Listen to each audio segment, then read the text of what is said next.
Olá, boa noite, tudo bom, professor Gustavo? Boa noite, Blaine. Tudo bem? Tudo bom? Você me escuta bem? Escuto sim. Você consegue me enxergar e me ouvir bem também? Sim, perfeitamente. Então, seja muito bem-vindo aqui ao Diálogo Ambiental Constitucional Internacional. Eu descobri você através de uma postagem do seu livro, publicado recentemente pela editora Lumen Uris. E aí, fiquei muito feliz que você teve essa disponibilidade de participar aqui com a gente dessa live, que vai ficar disponibilizada no canal do YouTube. Então, boa noite a todos, aos que nos escutam. Hoje nós estaremos aqui com o professor Luiz Gustavo Bezerra, professor doutor da UERJ, com um tema muito rico para o Brasil, né, professor Gustavo? Direito ambiental econômico, mercado como instrumento do meio ambiente. Então, eu estou curiosa para saber realmente o que foi a sua tese de doutorado, não é isso? Exatamente, Blaine. Eu sou um grande entusiasta aí dessa intersecção entre direito e economia, olhando para o meio ambiente. E calha de que esse é um assunto que se torna cada vez mais importante, principalmente diante dos desafios que o planeta e a humanidade já está vivenciando em relação às mudanças climáticas. Então, a gente teve aí na segunda-feira divulgado o relatório, o sexto relatório do IPCC, do painel da Convenção de Cientistas da Convenção do Clima, em que ele foi ainda mais contundente que os cinco relatórios anteriores, né?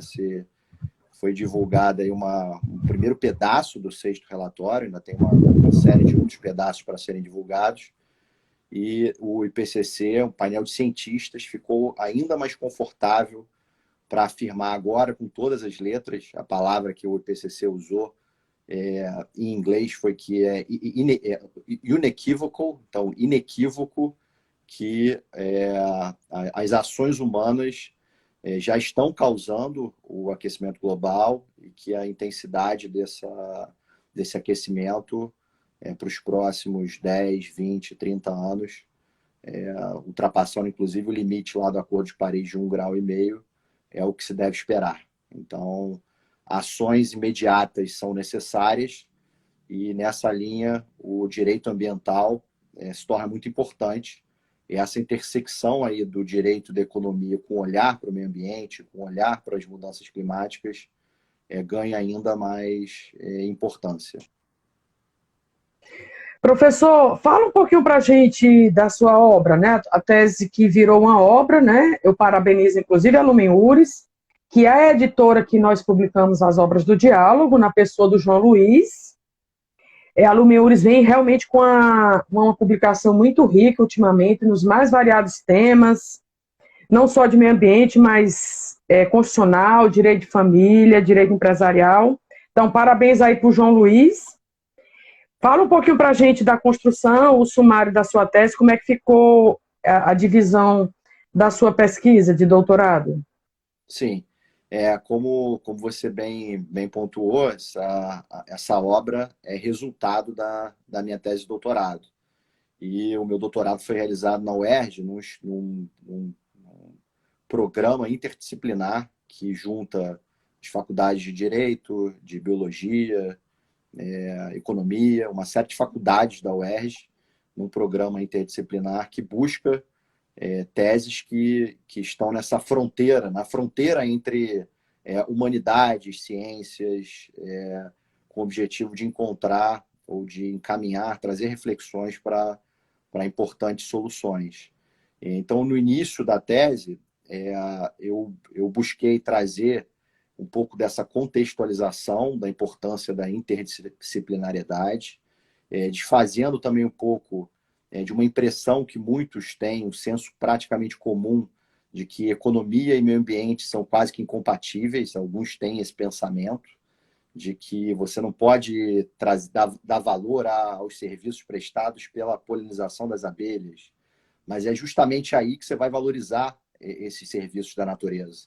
Então, você precisa derrubar algumas barreiras, alguns preconceitos que existem desse olhar econômico para as questões ambientais para os serviços que a natureza presta.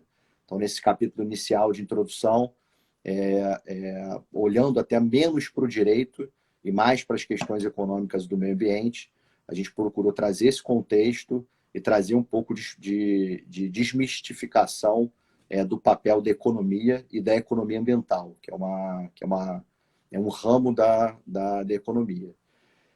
Mais à frente, já olhando, tendo um olhar mais para o direito, com foco no direito econômico aplicado ao direito ambiental, procurou entender como que chegamos até aqui. Assim, por que no Brasil as políticas públicas usam muito mais instrumentos de comando e controle. E aí, para quem está nos assistindo, instrumentos de comando e controle são aqueles em que se impõe uma obrigação, a legislação impõe uma obrigação, e impõe penalidades caso aquelas obrigações não sejam cumpridas. E se utiliza menos instrumentos econômicos, que é focar menos em impor obrigações e mais em criar incentivos ou trabalhar com incentivos econômicos, que podem ser desde subsídios até a aplicação de impostos para desencorajar comportamentos indesejados, ou até mesmo criar um mercado para que as partes, as companhias, os cidadãos transacionem alguns direitos com o objetivo de chegar de uma maneira, num percurso mais curto e menos doloroso naquele objetivo da política pública ambiental.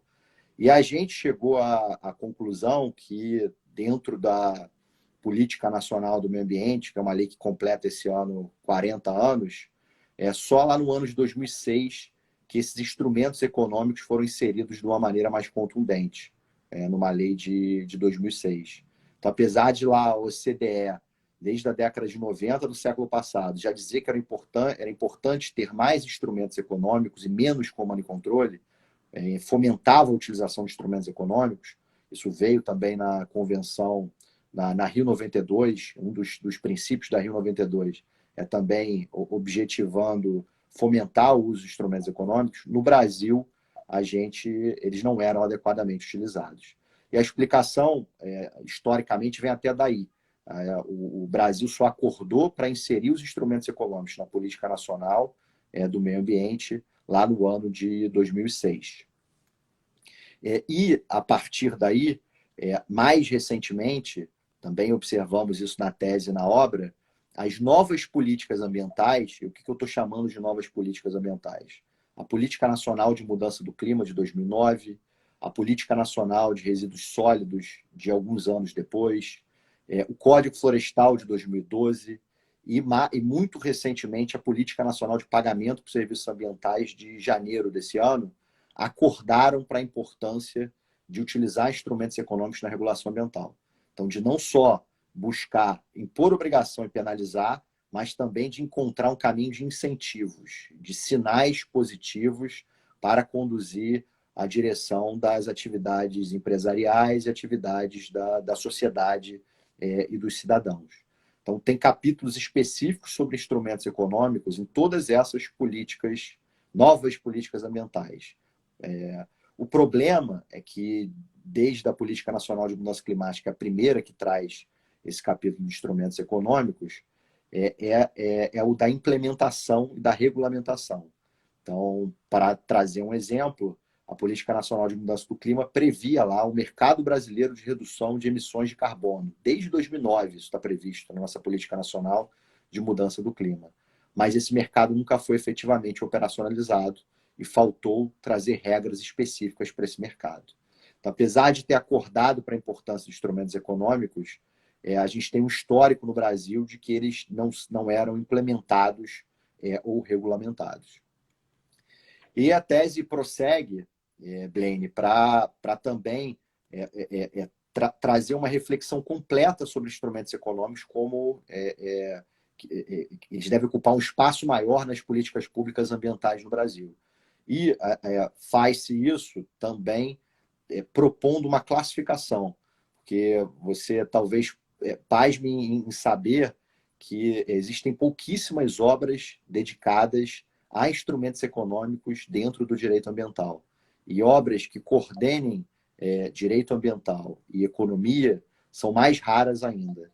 Então, a gente entendeu que seria interessante, e a obra segue, depois de historiar, mostrar essa realidade brasileira, propondo uma classificação para instrumentos econômicos.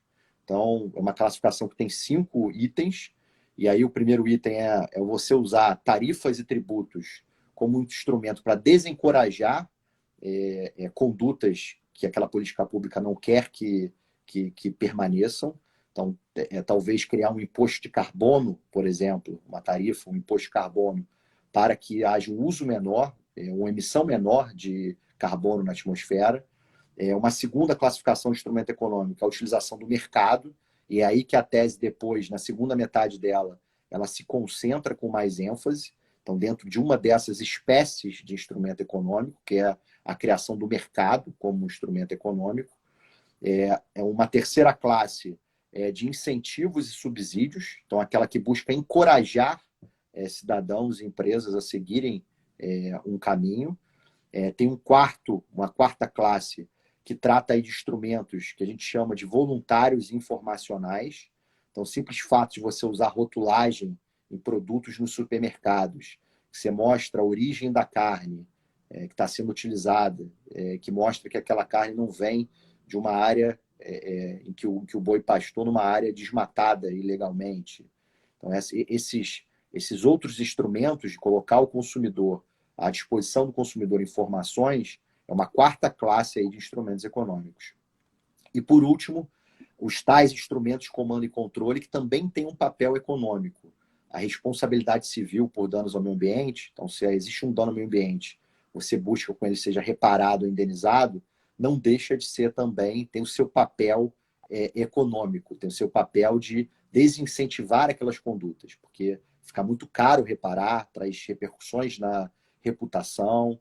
E aí é nessa parte da obra que a gente fala um pouco de alguns princípios do direito ambiental que são muito importantes para essa discussão, para essa intersecção entre direito, economia e meio ambiente, que são os princípios do poluidor-pagador, muito conhecido, eu acho, pela maioria de nós, mas a gente também fala de desdobramentos do princípio do poluidor-pagador, que são muito importantes para o direito ambiental econômico.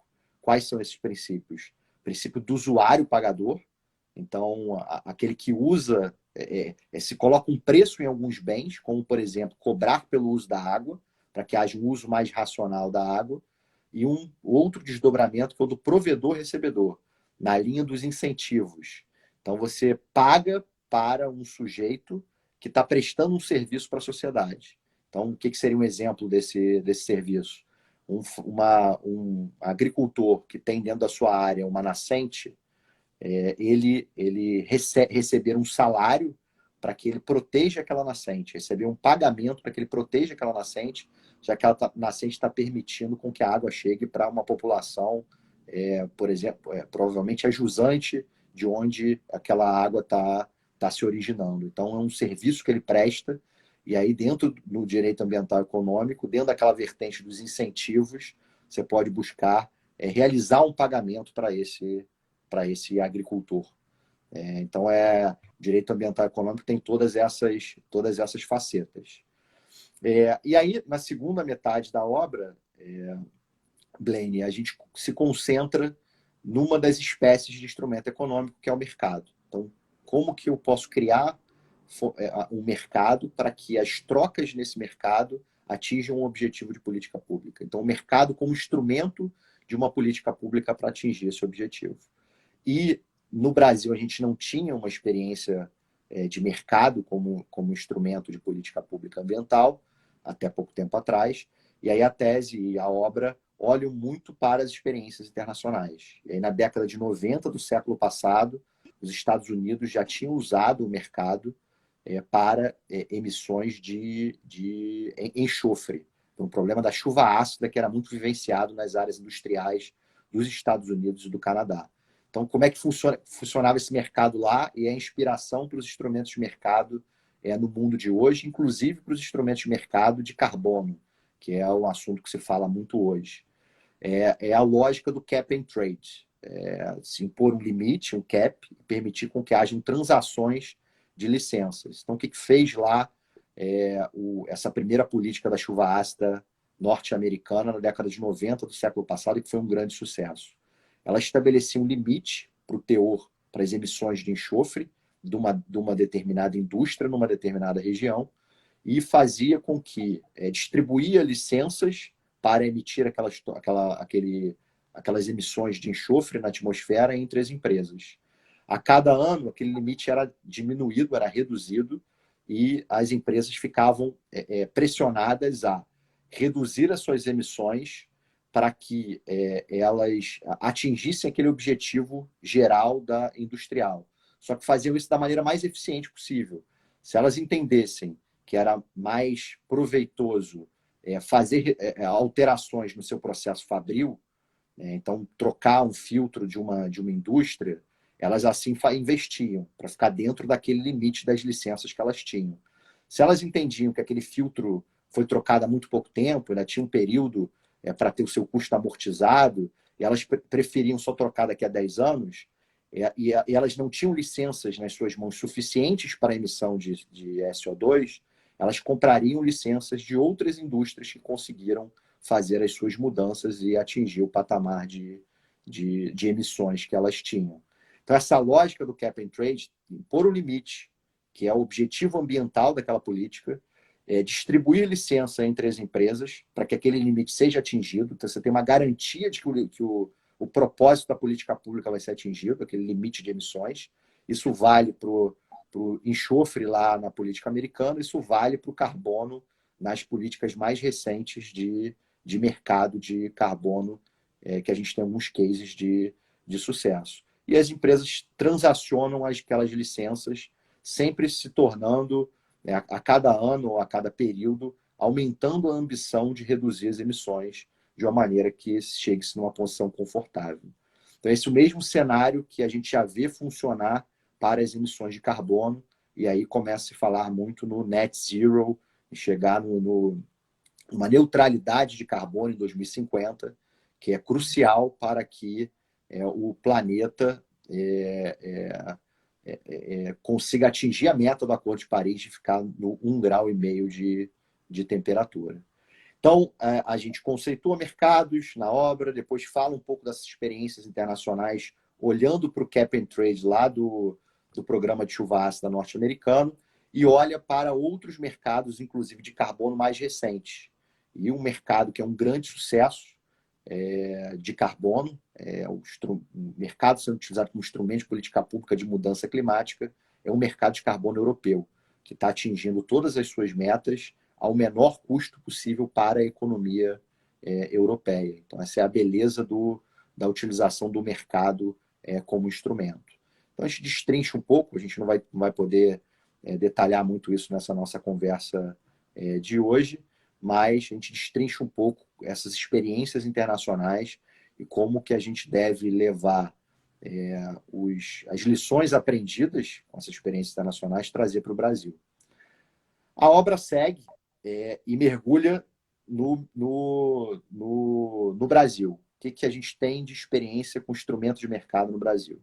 E aí, quando eu estava preparando a minha tese de doutorado, até o ano de 2017, eu só tinha casos de insucesso. Então, eu ia falar da cota de reserva ambiental do Código Florestal, que foi trazida pela Lei 12.651 e que foi um grande fracasso. E a gente pode falar depois um pouco mais sobre esse mercado de cota de reserva ambiental. E o que eu comentei um pouco mais cedo, o mercado brasileiro de redução de emissões, lá da Política Nacional de Mudança Climática de 2009, que por desafios de implementação, desafios de regulamentação e mesmo de não criar uma demanda, quando você fala em mercado, você tem que criar uma demanda firme para aquele mercado, também fracassou. E no final de 2017, eu estava já debruçado sobre a tese que eu defendi no início de 2019, veio a Política Nacional de Biocombustíveis, a nova Política Nacional de Biocombustíveis.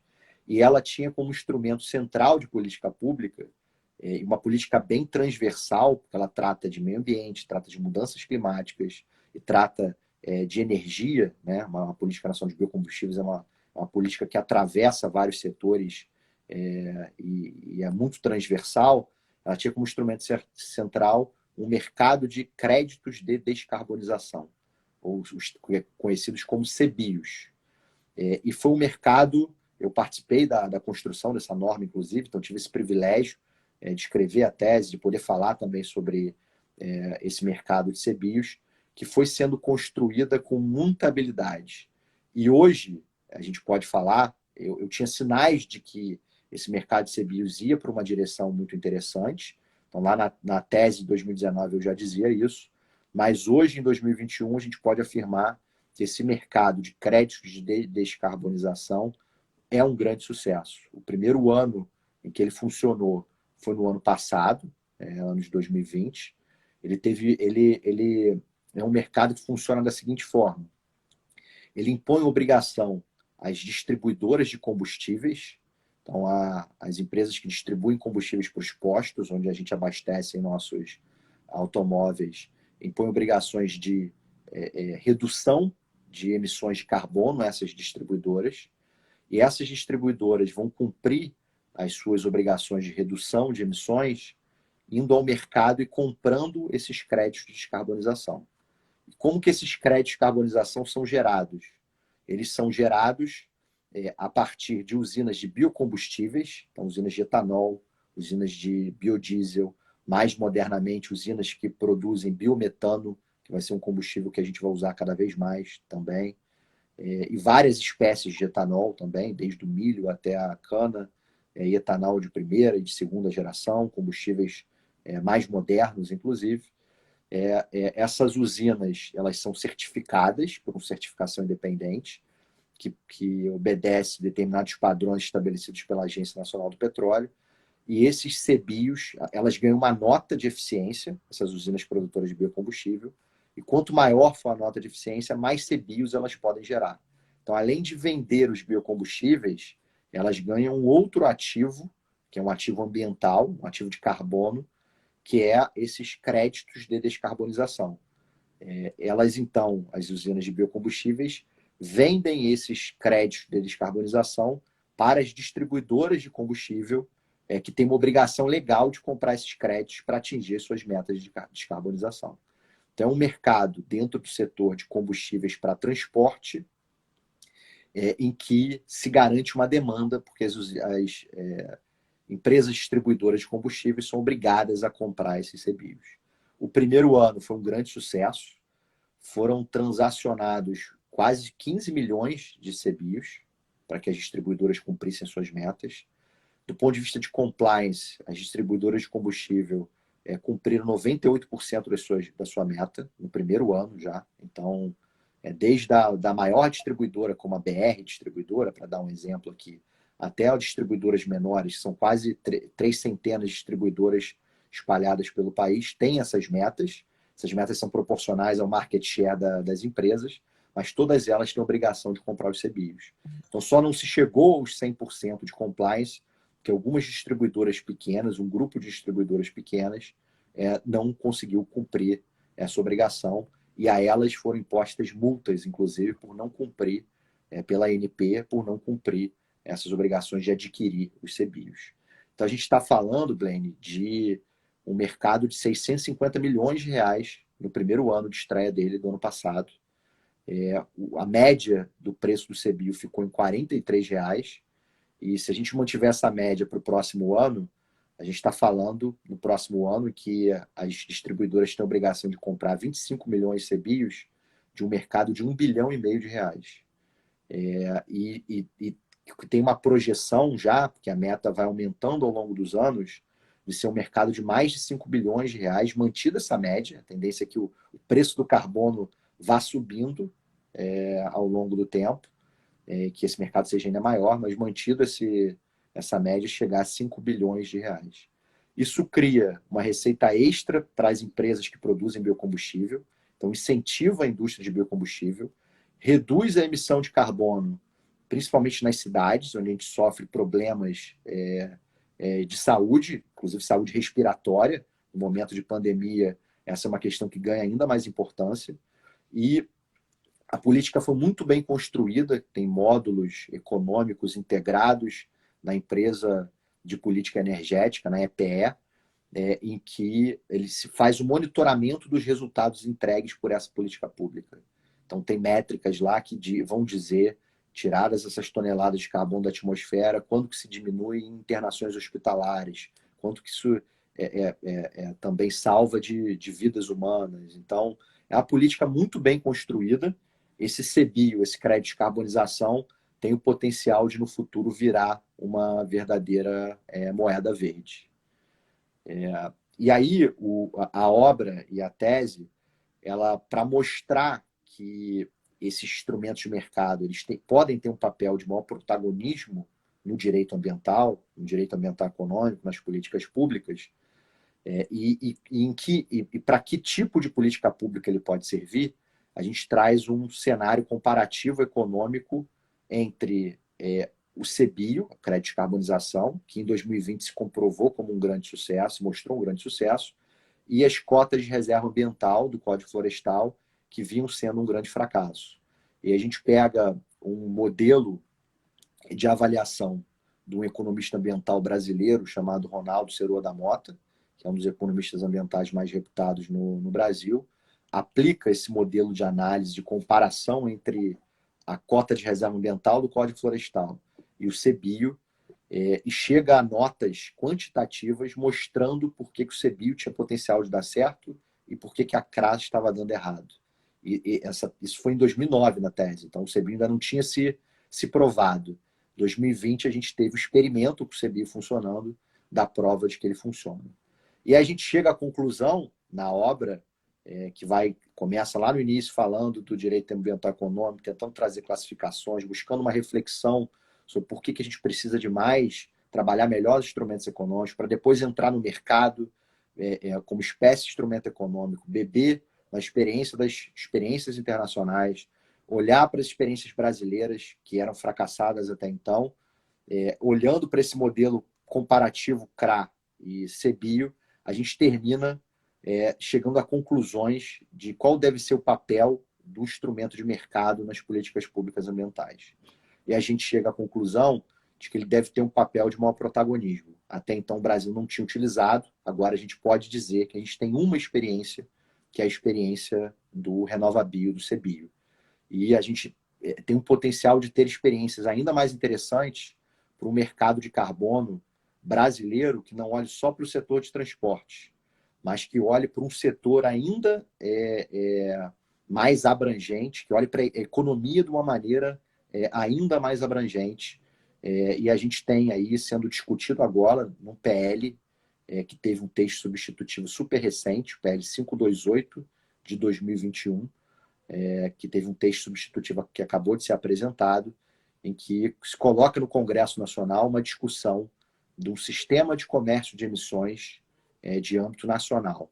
Então, o sistema de comércio de emissões, o tal do cap and trade, o mercado de carbono, que vai abranger as indústrias com maior intensidade de emissões de carbono. Então, essa discussão está sendo iniciada no Congresso Nacional, ela já existe há bastante tempo.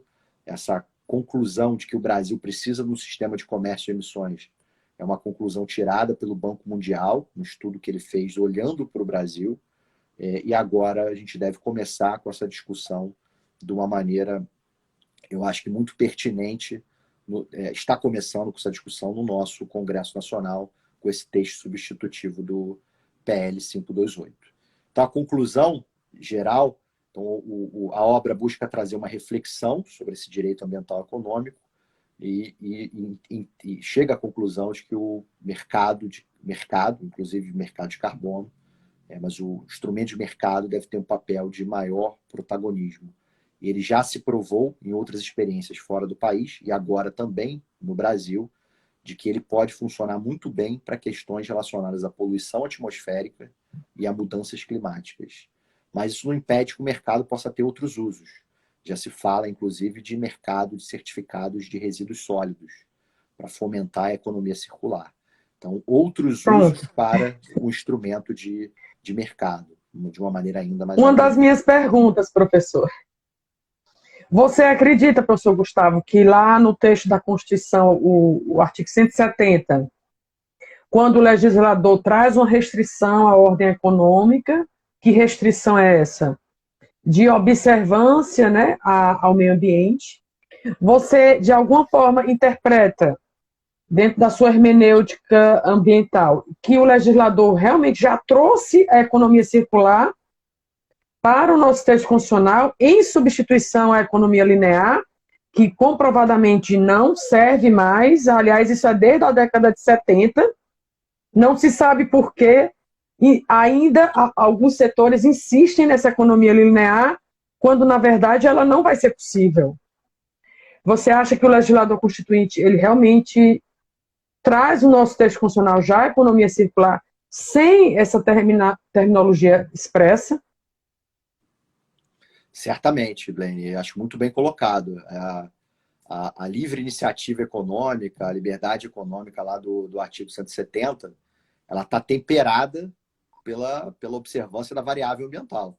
E essa questão ambiental, a gente sabe que o conceito de meio ambiente ele é amplíssimo. E dentro dessa variável ambiental estão embutidas aí uma série de considerações muito relevantes, inclusive considerações relacionadas às mudanças climáticas. Então, a integridade do clima para garantir a vida humana é crucial. Então, ela faz parte dessa variável ambiental do artigo 170. E, da mesmíssima forma, estão aí as questões relacionadas à economia circular. Inclusive, um instituto chamado Ellen MacArthur, não sei, uma fundação chamada Ellen MacArthur, que é uma fundação internacional dedicada à economia circular, tem estudos que foram realizados que dizem que para, inclusive, conseguirmos atingir os objetivos relacionados à redução de emissões, para atingir o aquecimento de até 1,5 graus do Acordo de Paris, uma parcela disso vai se alcançar a partir da transição energética, maior utilização de energia renovável, menor utilização de combustíveis fósseis. Se eu não estou enganado, 55%. E os outros 45% vão vir das mudanças do padrão de consumo da sociedade. Então, de alteração de design de produto, de fechar o ciclo de utilização dos resíduos que vão sendo gerados e precisam ser reutilizados em novos processos produtivos, de buscar fechar esse ciclo para fazer o máximo aproveitamento dos resíduos, que existe um grande desperdício na nossa sociedade, inclusive com uma obsolescência programada das grandes companhias. A gente vê aqui os nossos celulares que todo ano se mexe um pouquinho aqui e acolá e cria-se aquela necessidade de se trocar o celular. Então, a gente vai ter que trabalhar esses padrões de consumo e a economia circular é central. A reutilização dos resíduos ela é central. Então, só para fechar o raciocínio, o que a Fundação Ellen MacArthur diz não adianta eu ficar focado só em reduzir combustível fóssil e fazer a transição energética para energia renovável. Metade, para se alcançar a redução de emissões, o net zero em 2050, metade da contribuição vai vir dos padrões de consumo, das mudanças dos padrões de consumo, e a economia circular é central. Professor, e uma outra questão, já que você falou aí da obsolescência programada, a lei de resíduos sólidos, né? Aliás, eu acho que é a primeira lei brasileira que traz a expressão logística, né? Porque logística é um termo de guerra. E hoje, uma grande área da administração, para quem se gradua em administração, é a área de logística. Por quê? Porque as empresas, né, de médio a grande porte, elas realmente precisam ter esse setor de logística para poder absorver esse mercado que só cresce e um consumidor cada vez mais eclético, cada vez mais exigente, mesmo com a obsolescência programada, né, ou talvez principalmente por ela. Então, quanto mais obsoleto for o produto, significa que o consumidor está cada vez mais exigente. Você entende que o legislador pecou, né? Ele traz como pecado capital um rol com pouquíssimos produtos sujeitos à logística reversa, e ele deixa de fora 3 grandes segmentos da indústria, no meu entender, que são a indústria de bebidas, a indústria de cosméticos e também a indústria da moda. Então, esses três segmentos da indústria, se não for por uma questão moral, estão realmente, por hora, né, livres, digamos assim, da obrigação, não, da logística reversa, não querem dizer que a logística reversa está dando certo. Eu, por exemplo, tive uma informação de um empresário em São Paulo que trabalha com resíduos sólidos, que a Coca-Cola vem buscando, né, um pensamento, uma logística para implantar, né, a logística reversa do produto dela, mesmo não estando ainda obrigada legalmente falando. Então, assim, de fato, como o consumidor iria, né, ter a motivação de devolver o resíduo da Coca-Cola, seja para um supermercado, né, principalmente o supermercado, eu quero crer, ou seja, ou será que os restaurantes, porque aí no restaurante o resíduo já fica lá, né? Mas no supermercado, onde são vendidas bebidas alcoólicas e não alcoólicas, de que forma, né, esse segmento da bebida alcoólica ou não, das bebidas, que é a indústria de bebidas, poderia realmente implantar um sistema de logística reversa, porque não tenho dúvida, a complexidade é grande, porque o consumidor ele não se sente protagonista da gestão de resíduos sólidos. Isso não é um problema do Brasil, isso é um problema mundial. Então, o francês, o português, o inglês, o espanhol não podem ainda dizer claramente que tem uma sociedade ambientalmente correta, pelo menos no meu entender, em termos de resíduos sólidos, né? A experiência que eu tive lá, eu morei em Portugal. Na sua visão, você acha que essas outras indústrias deveriam também já estar vinculadas à logística reversa? Blaine, essa sua provocação é muito interessante. E aí, o que eu posso dizer? Em certa medida, essas três indústrias que você apontou, bebidas, alimentos, aí, cosméticos e moda, elas estão, em parte, abrangidas pela logística reversa, que é um dos instrumentos da Política Nacional de Resíduos Sólidos. E por que eu digo isso? Porque dentro desse rol da Política Nacional de Resíduos Sólidos, que impõe obrigação de logística reversa, ele abrange que eles chamam de embalagens em geral. Então, embalagens de metais, embalagens de vidro, embalagens de plástico, embalagens de papel. Essas embalagens que são utilizadas também pela indústria de alimentos e bebidas, pela indústria de moda e pela indústria de cosméticos, que foram as três que você fez referência, elas estão abrangidas pelas obrigações de logística reversa.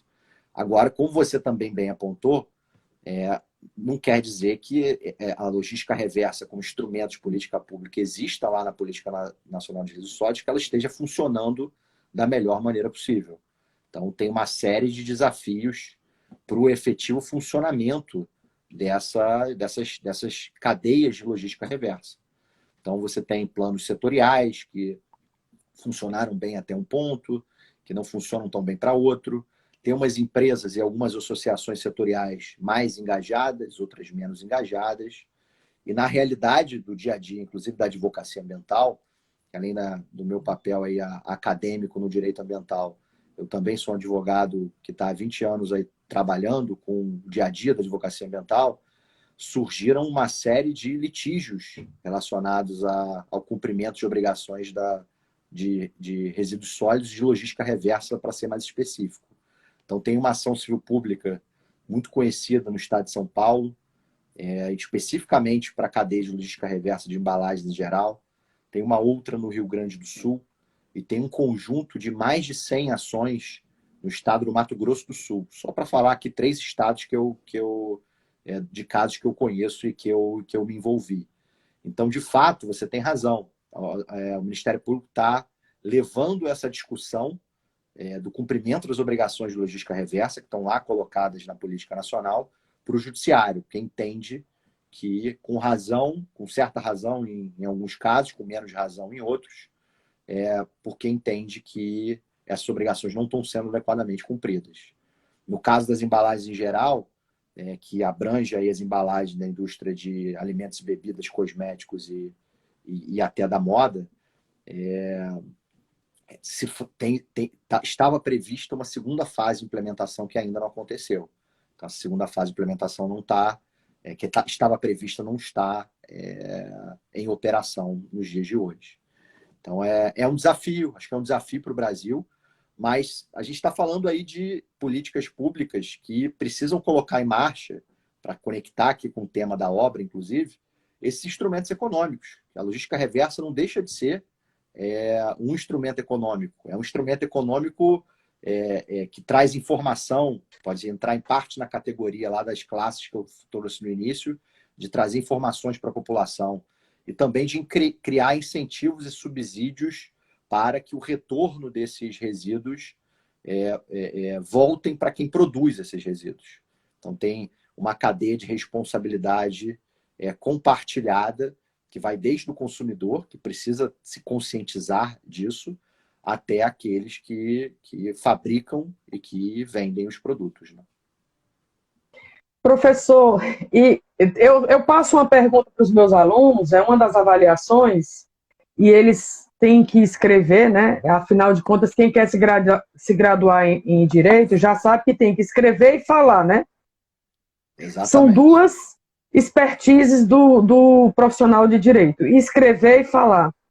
E eu pergunto para eles qual dos três poderes, que aí já é no final de semestre, então eles já viram todos esses problemas que o direito ambiental apresenta, qual dos três poderes a gente poderia apontar como maior responsável ou que possui maiores condições? Como é que você enxerga esses três poderes diante de tantos problemas ambientais?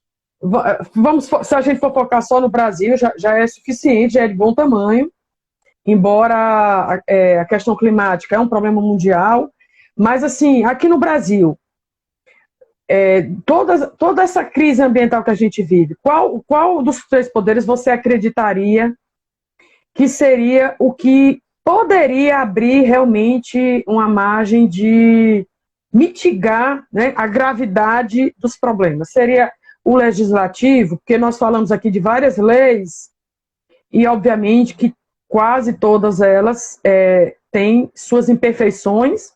Seria o judiciário? Aí não sei, porque eu acredito que a judicialização ela não é o melhor remédio para nenhum dos direitos fundamentais, porque é um remédio repressivo, algo para que eu judicialize é porque algo ocorreu. Ou poluiu, ou matou, ou degradou, né? Ou seria o executivo, que é aquele que, de acordo com a Constituição, vai realmente promover as políticas destinadas a tantos direitos fundamentais já assegurados na Constituição. Como é que você pensa assim sobre esses três poderes? Blaine, se cada um, a provocação é muito interessante, mas a verdade é que se cada um dos três poderes estiverem cumprindo o seu papel, é quando a gente vai alcançar os melhores resultados. Então, assim, olhando do ponto de vista legislativo, eu talvez diria que o menos problemático seria o legislativo, para as questões ambientais, tá? Não estou falando de Estado democrático de uma maneira mais abrangente e sociedade brasileira, não. Estou falando para as questões ambientais. Talvez o legislativo seja o menos problemático. Por quê? A gente tem um grande arcabouço legislativo no Brasil. A gente tem normas muito robustas em que o grande desafio é o da implementação e o da regulamentação. Prova disso são essas novas políticas ambientais sobre as quais a gente falou aqui. A Política Nacional de Mudança do Clima já tinha lá, desde 2009, um capítulo dedicado para instrumentos econômicos, só que eles não foram colocados em marcha. Tinha, inclusive, um mercado brasileiro de redução de emissões, que se tivesse sido colocado em marcha pelo Executivo, a gente talvez tivesse o Brasil posicionado do ponto de vista de precificação de carbono muito melhor do que outras nações. Isso ficou para trás. A gente está agora discutindo em botar em marcha, de fato, o mercado de carbono mais economy-wide, mais abrangente na economia brasileira nos dias de hoje. Então, o Legislativo fez o papel dele com a Política Nacional de Mudança do Clima. já botou a bandeira lá de que olha, a gente precisa falar em precificação de carbono, a gente precisa do mercado brasileiro de redução de emissões, a gente precisa do mercado de carbono. Só que ele não foi implementado, não foi regulamentado. Então, isso não é um problema do legislativo. Se a gente olhar para as outras políticas, essas novas políticas ambientais, entra de resíduos sólidos, entra o Código Florestal, entra a lei de pagamento, a Política Nacional de Pagamento por Serviços Ambientais agora, do início do ano, elas foram colocadas. Só que elas precisam ser implementadas e regulamentadas. Então, um papel talvez muito mais do executivo. A gente tem no Brasil uma grande profusão de normas que trazem essas diretrizes gerais, que tratam dessas políticas nacionais. A dificuldade é da implementação e da regulamentação, e os instrumentos econômicos, objeto aí da obra Direito Ambiental Econômico, são a prova disso, de que a gente falha em implementar e regulamentar. Mas isso não quer dizer que a gente possa ser melhor em legislar, abrir novas frentes, ser mais cuidadoso no nosso processo legislativo, ser mais preciso, ser mais respeitoso à Constituição para evitar judicializações futuras e dar mais credibilidade à norma. Tem o que ser aperfeiçoado aí do nosso poder legislativo. Mas do ponto de vista de política pública ambiental, eu acho que ele é o menos problemático.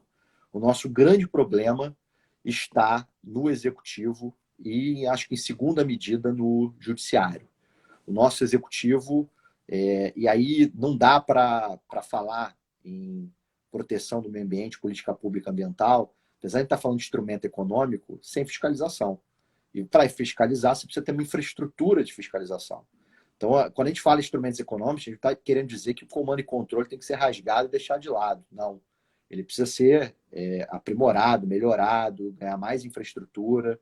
O instrumento econômico complementa o comando e controle, as outras políticas públicas. Então, eu acho que o executivo peca muito, mesmo em âmbito federal. A gente está aí 5 anos sem ter um concurso do IBAMA. O IBAMA está com a metade do seu contingente. Então, como é que você fiscaliza um país de dimensões continentais com metade do contingente previsto, que já era insuficiente? A infraestrutura é insuficiente também. Eram profissionais que deveriam ser muito valorizados, como professor, olhando mais para o fora do ambiental, mas o professor e educação deveria ser mais valorizada pela sociedade brasileira. Esses profissionais que fazem a fiscalização ambiental precisariam ser mais valorizados também e não são. Então, acho que o executivo, que tem o papel de regulamentar também, muitas vezes não regulamenta. Então, o legislativo faz o seu papel, o executivo não faz o seu papel. Então, eu acho que no executivo, talvez, eu acho que cada um deve cumprir o seu papel, mas talvez estejam as maiores das nossas vicissitudes. E aí, para fechar e falar do judiciário, o judiciário muitas vezes também erra a mão. E muitas vezes julga quase que legislando. Toma uma decisão para depois justificar da maneira que melhor lhe aproveite. Mas com boas normas, o judiciário funcionando, eu acho que o grande gargalo brasileiro em políticas públicas ambientais está no executivo. E aí, dentro de um Estado democrático de direito, a gente tem que se sentir responsável também por isso, porque o executivo ele só chega aonde chega através do voto. Né? Não existe executivo por indicação, por merecimento, por premiação, idade, não existe isso, né? E a gente sabe que realmente eu já defendo, viu, professor Gustavo? Eu sei que a live está terminando, mas eu já defendo, inclusive, a participação dos partidos políticos e dos candidatos à gestão dos resíduos de campanha.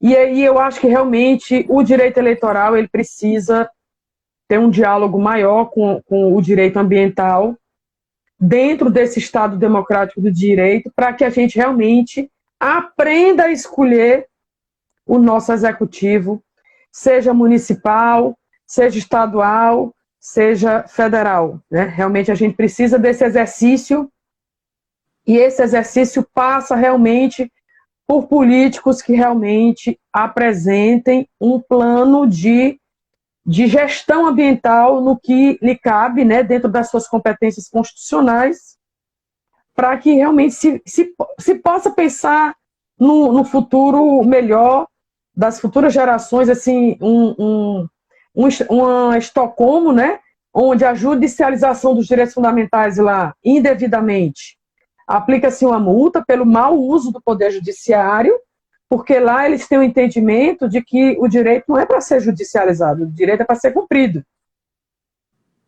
E aí, judicializar por judicializar, eles aplicam lá uma multa. Então, o direito lá, realmente, a efetivação do direito não é pela judicialização. É pelo respeito aos direitos, começando pela sociedade e também, obviamente, pelo executivo, né? Sim. Aí, transbordando um pouco do nosso assunto aqui do direito ambiental econômico, Blaine, a gente olha para, assim, a sociedade não vai evoluir sem educação, né? Então, a gente tem o nosso papel, como professores, inclusive, de fazer a consciência, a educação populacional evoluir em relação ao direito ambiental, entenderem o que a Constituição estabelece, entenderem que os instrumentos existem, preparar a população para cada vez mais, nos períodos eleitorais, conseguirem ter essa discussão, exigir dos políticos nos quais elas estão votando o cumprimento dessas normas que já existem, e mesmo a evolução do cumprimento dessas normas, mas é muito difícil falar numa evolução de sociedade que vai escolher melhores políticos sem que a população seja melhor educada, esteja com um nível educacional maior, né? Então, essas outras nações lá na Escandinávia, na Europa, outras nações mundo afora estão anos-luz em relação à maturidade como sociedade, como cidadão de nós. E a gente só vai dar passos na direção de alcançá-los se a gente investir pesadamente em educação, começando pela valorização da educação, dos professores. Um trabalho de formiga que demora pelo menos década para que a gente colhe os frutos, mas a gente precisa começar isso de uma maneira mais consistente. Professor, então o nosso tempo aqui está se encerrando. Eu quero, inclusive, convidá-lo a enviar um artigo para publicar num dos livros do Diálogo. Legal. Obrigado. Eu estou montando os volumes 21 e 22 já, que foi do evento, o último evento em 2019, que nós fizemos em Marília, e fizemos também na Europa, foi em Portugal e Sevilha. Bacana. Então fica aí o convite para você publicar um artigo na nossa obra. E não para por aqui não, viu? Depois eu vou lhe provocar, convidar para uma nova live, porque o tema não se exauriu aqui de forma alguma, né? Em 60 minutos. Exato, agradeço aos que nos escutam, e a nossa live aqui vai ficar salva no canal do YouTube. Eu, inclusive, vou enviar para você quando eu subir lá para o canal. Tá ótimo, Beni. Foi um grande prazer esse nosso bate-papo. Realmente esses temas aí, essa intersecção de direito, economia e meio ambiente são cada vez mais importantes para a nossa sociedade brasileira e para a vida no planeta, inclusive. As mudanças climáticas estão aí. Cada vez mais a gente vê eventos com maior intensidade, eventos climáticos extremos. A gente está vivenciando isso no Brasil. A gente vê cada vez mais notícias disso acontecendo no mundo afora. E aí os instrumentos econômicos, inclusive de mercado, lá fora já se provaram, tem um papel, podem ter um papel de protagonismo para ajudar, se bem arquitetados, bem implementados pelo Poder Executivo, tem um papel aí de ajudar a gente nessa caminhada aí de conter os efeitos das mudanças climáticas. Pois, professor Gustavo, muito obrigada. Uma boa noite para você e para os nossos ouvintes aí. Boa noite. Até mais, pessoal. Boa noite. Obrigada.